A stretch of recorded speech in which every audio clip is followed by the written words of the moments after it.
Ini DigiCast Negros 10. Ang nagapanguna nga mga balita sa Negros Island region ng amon idulong sa inyo. Kagyari ng top story subong adlaw Enero 23. Pamilya sa babae ginaligar ginabdak, nagpatag nga wala sang may natabo nga abduction. Okay ang sitwasyon sa 23 anyos nga babae. Manukan Country, i-demolish na sa Banason nga simana. Lalaki nga nagasakay sa motorsiklo, patay sa pagpaniro. Dinag sa festival highlights ng Cadiz City sa Domingo na. Kag sa Good Vibes, ang school project nga pagsugod sang negosyo nagresulta sa pagpopular sa produkto sang duwa ka mga estudyante sa USLS. Initanan sa DigiCast Negros 10.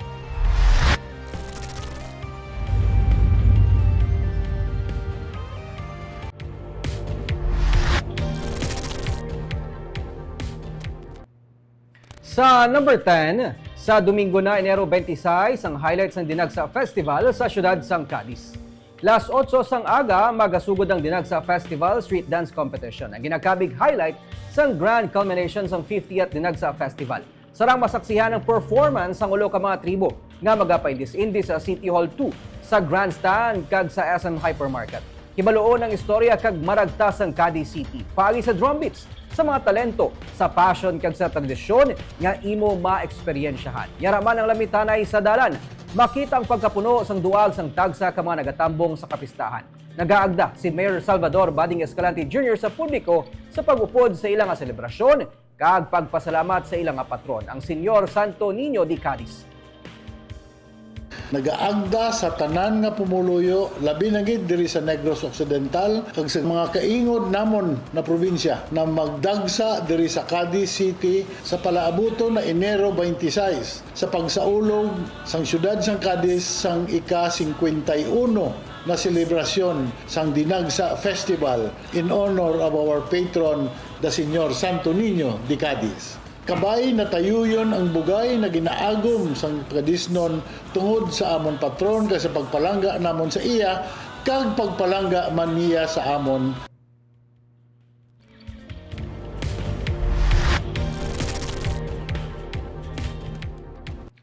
Sa number 9, ang paghiwat sang panad sa Negros Festival. Karong nga tuig ang nagatuyo sa pagsaulog sang pag-isa kag paghugpong sa mga Negrense. Inisunod kay Provincial Administrator ni Frando Diaz nga nagsiling nga bisan pa may pagpanghangkat nga ginaatubang dala sang bulkan Kanlaon luyag sang probinsya. Ipakita pagi diri nga dako ang malambot kun may pag-isa ang tagsa. Luyag sang Negros Occidental nga magtanyag sang maayo nga palagwaon. Higayon nga makaganar kag tion nga makayuhom kag magsinadya paagi sa panaad sa Negros Festival sa tunga sa kabudlayan nga naeksperyensyahan. 30 million pesos ang budget ng probinsya kag ginalauman nga malampuwasan ini sa igaganara sang kapistahan. Natala na ang bidding para sa mga kiosk nga hindi magdubo sa 128 sa San Miguel Food Alley kag 17 naman sa Canopy Food Alley. Sa Marso 24 tubtob 30 ang panahad sa Negros Festival nga ginaprubahan man ni Governor Eugenio C. Lacson bangod man sang konsiderasyon sa campaign period. During the festival, of course, we still, sa Panad Festival, we want to again celebrate the unity of the whole province, no? And to showcase to the entire country, no, what the province can accomplish if we work together and we are in unity with one another.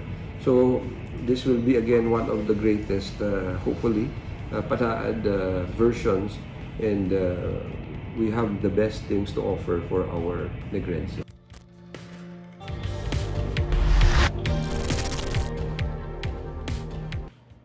Sa number 8, duha ka mga duga nga ambulansya ang gintala na sa mga barangay sa Bacolod.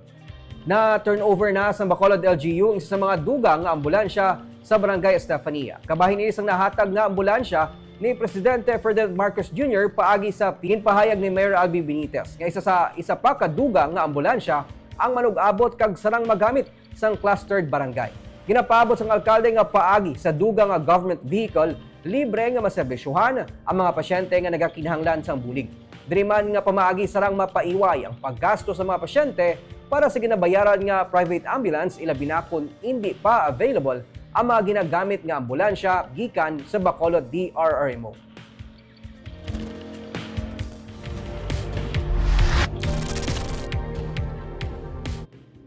Sa number 7, autopsy report sa bangkay sa babayi nga nasapuan patay sa Talisay City ang wala pa sigihapon marilis. Ginaulat pa sigihapon ang resulta sa autopsy nga ginpatigayon sa bangkay ni Carl Kimberlin Digabe nga nasapuan patay sa Hacienda Nilo Lizares, Barangay Matabang sa Talisay City sang Enero 12. Sunod kay Police Major Razel Jim Hocson, ang Deputy Chief ng Talisay City PNP, gindula na sang kapulisan ang motibo nga ang pagpang-scam ni Digabe bangod wala man sang formal complaint, gani nagatutok sila karon nga posible ang pagpanghimulos kag ang persona nga ginpasakaan kaso sang biktima. Ginkabig naman sang PNP nga witness ang nobyo ni Kimberlin bangod siyang ulihi nga nakaupod sang biktima gikan sa ilimnan kag papauli na sila kuntani sakay sa motorsiklo. Pero nag-inaway sila gani nanaog si Digabe kag ginbayaan ang nobyo. Dugang pa ni Hocson ginkabig nila nga witness ang nobyo sang biktima bangod nagaangot man ang iya sini nga mga panaysayon sa mga na-recover nga ebidensya kag cooperative ini sa mga kapulisan.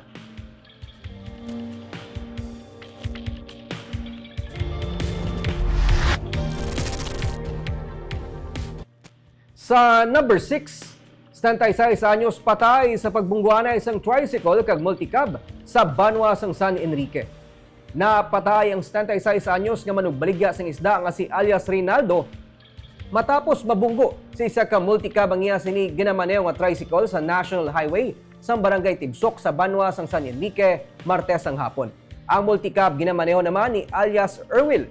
Sunod sa kay Police Major Leo Estopa, ang Chief of Police ng San Enrique PNP, gikan sa sur padulong sa norte ang direksyon sang multicab samtang hali naman sa norte padulong sa sur ang direksyon sang tricycle kag ginaligar nga nadulaan sang kontrol ang tricycle kag nakabunggo sa multicab. Gindugang pa ni Estopa bangod sa mabaskog ang pagkabunggo, nagtabog si Rinaldo kag nag-angkon sang seryoso nga mga pilas sa lawas.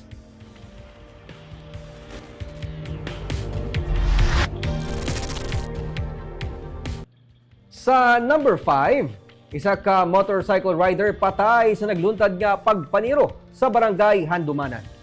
Napatay si Arnold Caballas matapos gintiro sa wala pa makilala nga persona sa Zone 1 sa barangay Handumanan sa Bacolod City pasado alas 5 kahapon.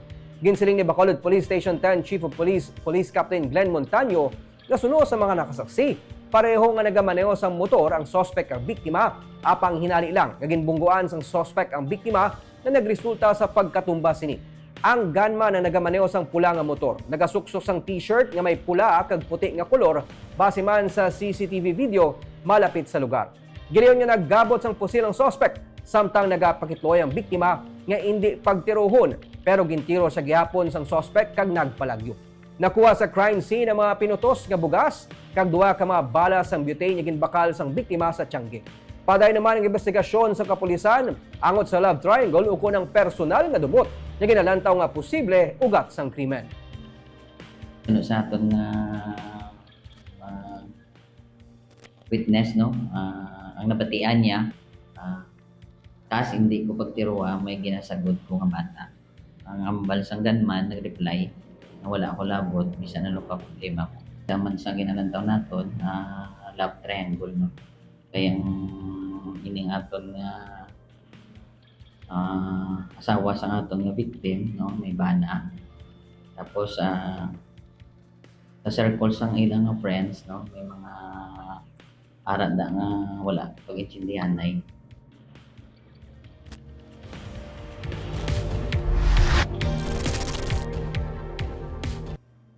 Sa number 4, hinyo ni Mayor Albi para mapermahan ang bago nga kontrata sang IPM para sa paghakot sang basura kag pag-maintain sang sanitary landfill sa Barangay Pilisa sa Bacolod ang aprobado na sang konseho. Unanimously approved sang konseho ang ginhinyo ni Mayor Albi Benitez nga authority to sign para sa panibagong nga kontrata upod sa IPM CDC nga among ginapaabot magahakot sang basura kag maga-maintain sang sanitary landfill sang syudad sa Barangay Pilisa. Ang loan bidder ang nagpasalig sang duga nga mga trucks kag equipment para mapapaskog pa ang hakotay sang basura. Ginpasaka man sa 400 tons a day ang nakasugtan nga volume sang basura nga ila pagahakuton sa sulod sang 11 ka bulan.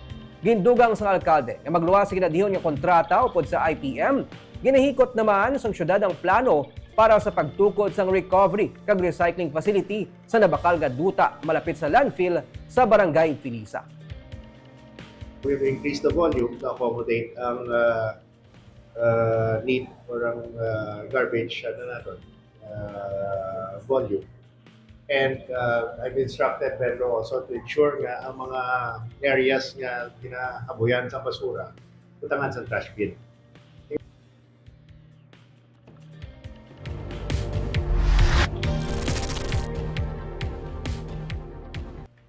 Sa number 3, gubo na ang Manukan Country. Plano sang syudad nga dayunon ang natalan ng demolisyon sa madason nga simana.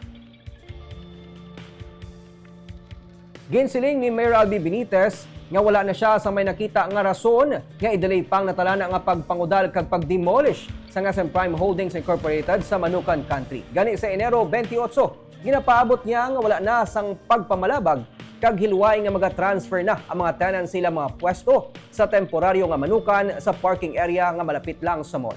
Ginsiling ni Councilor Celia Flor, ang pamuno sa Committee on Markets and Slaughterhouse ng Konseo, magasapol siya buwas sa mga tenants sagod nga maplastar ang mga kinahanglanon para sa ila hilway nga pagbalhin sang pwesto.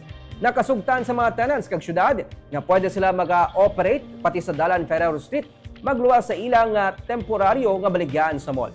Ang syudad na natalana nga magapatuman sang road closure sa porsyon sang Ferrero Street para sa mga tenants. Kasabat na namon na in-tolerate na namon tanan nga mga request nila sa ilang hayop. Siguro naman it's about time nga move on na dali sa ining issue. Plan na sinag-anak ko ang dito na portion sa Ferrero para ma-extend pagit ang portion na gusto nila pag number of seats tamo eh. So may ari man diri sa kilid, may number of seats man diri, may ara man sila per dedicated per unit. So I'm sure enough. Ang mula i-mayor kabayad sa utang nila, occupied sila sa store. Wala nga mo istoryahan na nga kung hindi sila yung kabayad, sorry.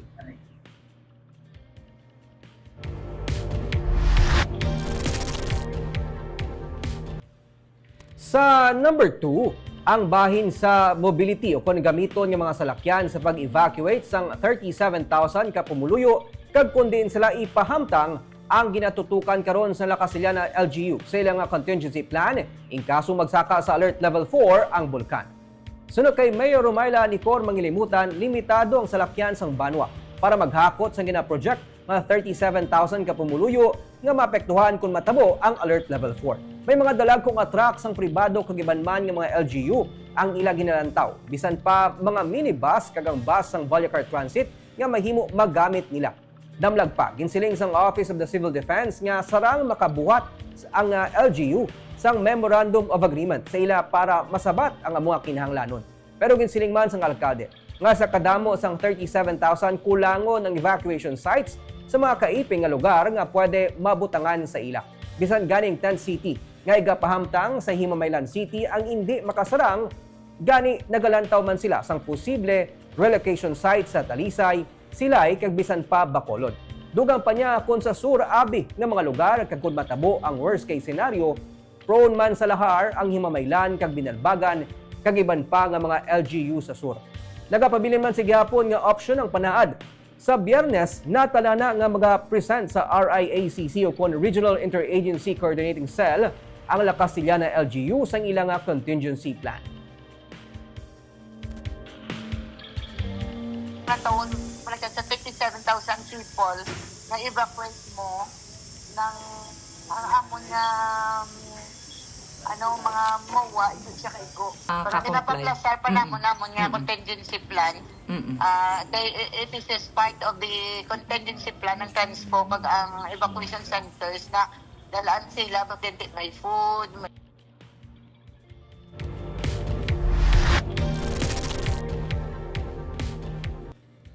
Kag sa numero 1 sa mga balita subong nga adlaw, ginaaligar abduction sang babae sa barangay Banago sa Bacolod ang hindi matuod.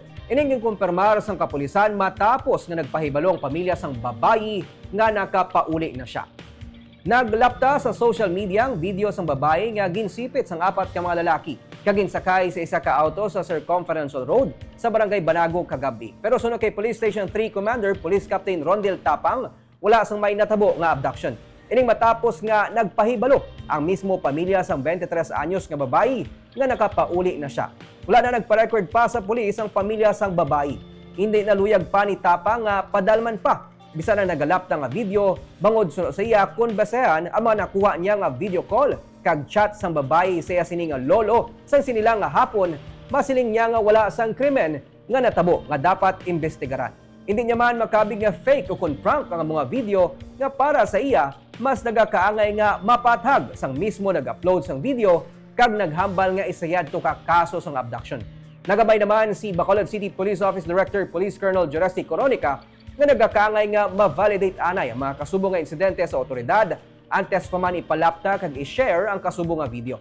Napatod sa kapulisan nga ang babae nga taga Barangay 2 ang nangayaw lang kang naglagaw sa Barangay Banago sang amo gabi. Sa nag-video call siya sa sister niya. Then, ang lolo niya, beside me. Sa mga convocation nila, may mga chat sila din po rin, pinicturan ko rin. And I think that is sufficient evidence already. Kasi sila na yun, may trust level sa lolo niya, sa sister niya. Doon tinignan ko naman ang convocation sa mga pictures sa video call. And she is okay. Kasi I focus on the victim. Na sinabi niya wala sa inabdak. So doon ako maniwala. Ang video kasi, ang nag-send sila yan, iyang ko explain kung sino yun. Kasi kahit sa korte nga tayo, dapat kanya sinuha ang source niyan. So, kung papaliwanag yan, yung nag-post. Kung mag-i-investigate tayo, kung walang krimen, we have nothing to investigate naman.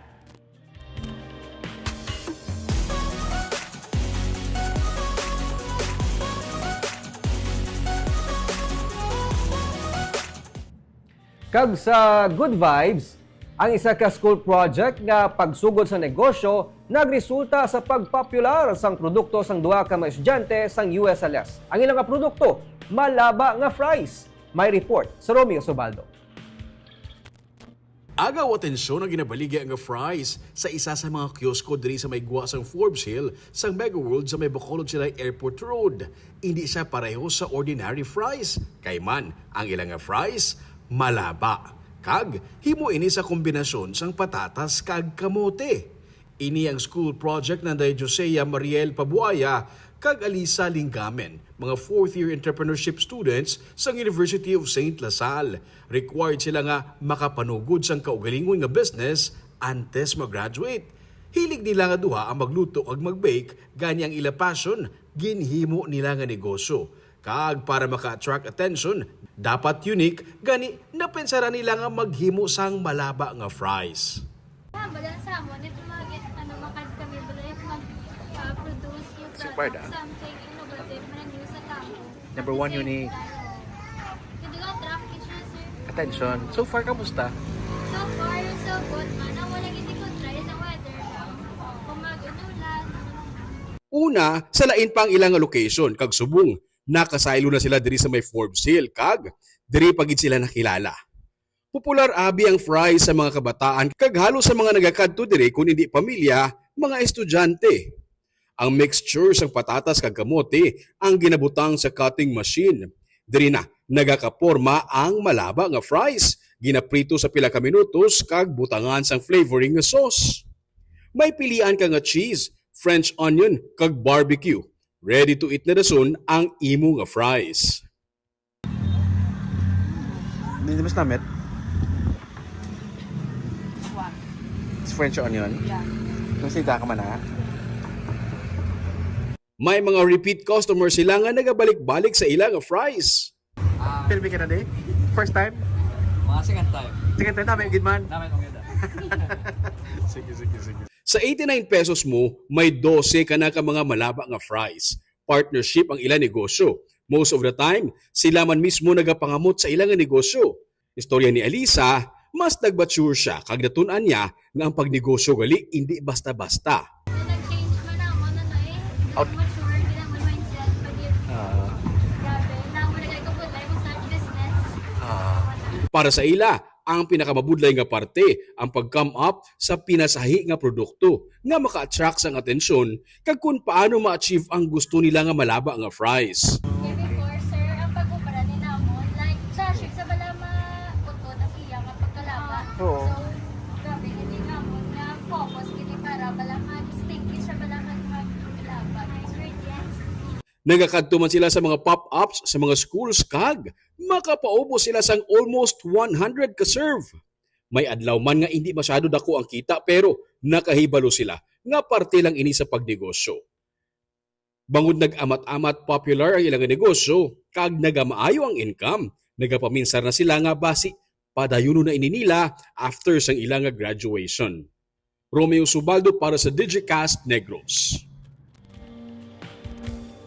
Good luck sa negosyo. Sanduan naton ka mga estudyante. But before ta magtakop sa liwat, shout out sa aton yung mga live viewers sa Facebook kay Ma'am Sara Bilarde. Nagamonitor sa aton. Salamat Ma'am Sara. Kay Sir Rap Portugana, may ara siya sang reaksyon no? Angot sa duwa ka mga ambulansya. Kay Ma'am Jewel Divine Grace. Subumaan kay Kim Infante, Jocelyn Roquero, kag kay Sir Lindol Sunyo. Mayra man kita diri mga viewers from YouTube live no kay Ma'am Mary Labrador watching from San Jose Occidental Mindoro kag YT Love. Kag amoy adtong top stories for the day tubtubwas ako si Nico Dalfin.